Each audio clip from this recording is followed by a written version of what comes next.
So that's your kind of defense for their defense, right? Your answer for their answer. I don't want to let him settle in, okay? So as he's past my legs, he wants to get into this space, right? He wants to take this real estate. They call it open elbow, right? When my elbow's open, he's driving, right? I'm in a super bad spot now. So the thing that I need to stop the most is this arm that's closest to my head. If he gets the crossface on, then he can really start smashing me and things get real bad for me in a hurry. Like it's really unpleasant to be down here. You can't generate a lot of space. So the one thing that I'll tell every single white belt is as this crossface arm is coming, this is your stop. Okay. This is your best friend in the world is this gooseneck. And you want it right on the bicep there because it gets annoying. Like he's going to try to move it around to try because he really wants to be here, right?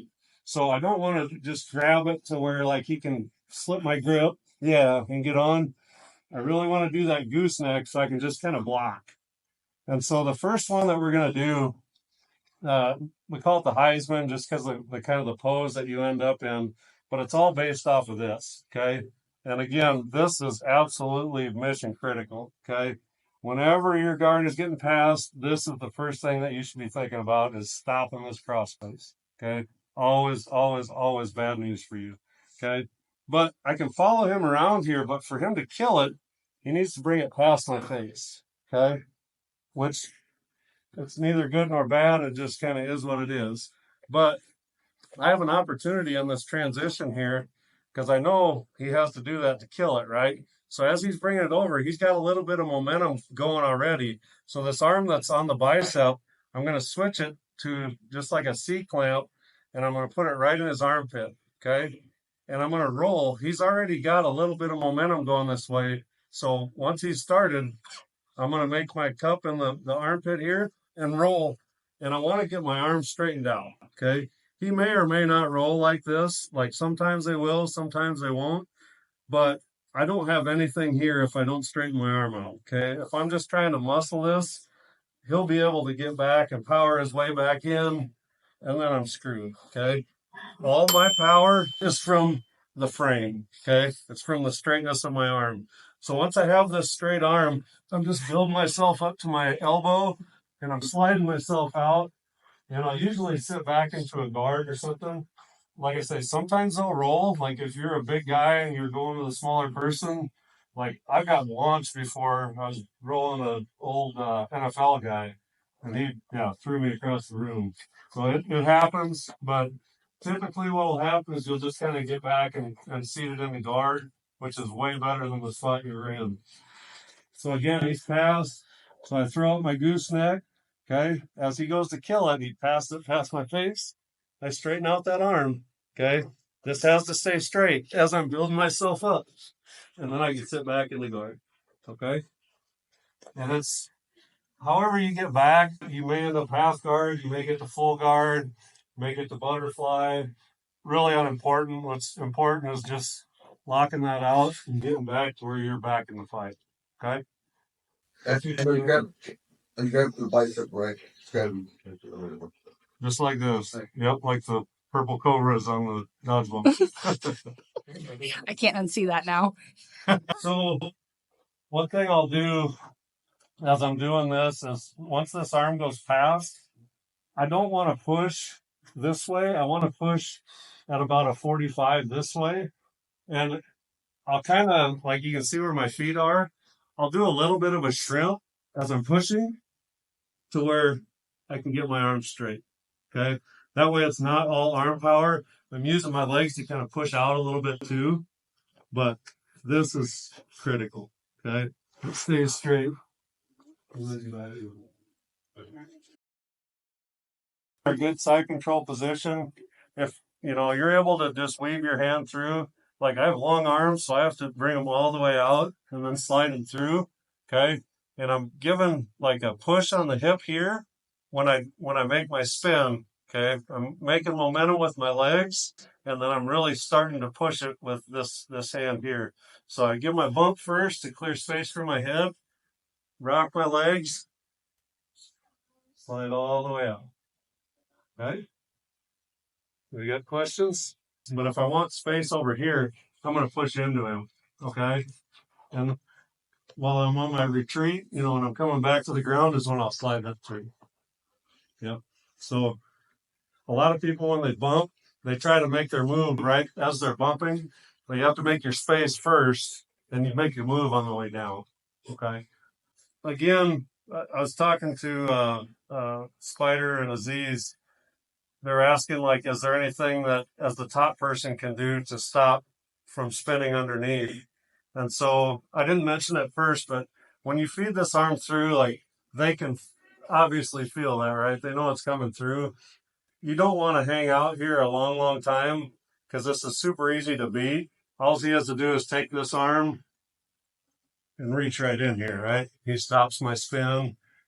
He stops me in my tracks, okay? And I'm actually giving him arm bar, bread cutter, all kinds of nasty things. So when you feed that arm through, go. Like, you don't have a ton of time just be hanging out and thinking about it. Like, when you feed that, you need to make your move, okay? Now this next one, same thing. I'm feeding this arm through, but instead of staying here with my frame on top, I'm going to hug this bottom arm, okay? Which this is usually a giant no-no, okay? I don't normally want to do this, but for this move, I'm hugging his bicep here. So I'm doing the same thing now. I'll bump into him. Now as I go, when I'm underneath here, okay, before I pop all the way out, this arm that's on his bicep, I'm just going to snatch his head up, okay? I'm just move my arm from here to here, okay? This is Darce position. When I'm through the armpit, waving from the back of his neck, that's my Darce, okay? So I'm going from bicep, other side of the neck, and instead of spinning around to face him, I'm going to keep turning to grab my own bicep. And as I spin, I can usually make him roll, okay? And as he rolls, I'm just going to keep snugging him up until I get my tap. It's super easy. There's not a ton of movements to it. It's just you have to get your timing right. Okay, so I feed, I make my bump, I'm hugging the bicep. As I go, right about here is where I'll start my transition to the head. And then I'm just keeping walking around with my legs. I snatch that up. Now on my Darce, I don't want to go like way past or it won't be that tight, okay? I like to leave just kind of my thumb resting on the back of his head, and then I'm grabbing my own bicep. Now, the tighter my Darce is the closer my hand comes to my face, okay? You can see here, he's in this little space, right? As this comes up closer to my face, it just pinches this space down, right? My favorite finish of all time is the breadcut, okay? So whenever they feed that arm, they're giving me the breadcut, right? Because I need to get my arm underneath here, and I'm here for my breadcut, okay? The thing about the bread cutter is it's a 50-50 move, okay? So when I feed my arm through here, when he's doing this, I can mirror him and do the same thing, okay? So you see my bottom arm that's trapped in here? I'm grabbing the inside of his collar. So as he reaches for mine, I'm just feeding to it, okay? I've got the bread cutter from the bottom now, okay? He can put it on, but I've still got it. And because I know what's coming, I can usually beat him to the punch, okay? So once I'm here, I'll kind of start rocking him a little bit like this, and it's choking a little bit, right? So, but I don't like to finish this from the bottom. So I'm going to do kind of like a variation of the ghost. You can see it's very similar to how it just was with the Darce, right? I've taken this post out. The only thing he's got to post is that leg on that side. But now, as I spin around, I'm going to do the same kind of movement as a ghost, right? I'm going to square up with him here, but when I post, I'm pushing up, and I'll come up on top. And now I'll finish my bread cutter from on top. So I fed my arm through. He's taking this one to stop it, okay? As soon as I feel that grab mine, I know I got the same thing he does, right? And I can either block or I can just beat him to it, okay? Once I'm in this position, he can still try to come back to it and start putting it on. But once I'm here, once I move out and make it straight, I'm lifting up and then pulling down hard with this bottom arm. And I just scissor my legs and I come down and I finish my bread cutter from the top. Okay? So that's your kind of defense for their defense, right? Your answer for their answer. Okay. Does anybody have any questions? Did you see it again? We good? Silent crowd. All right, let's work it. 1, 2, 3.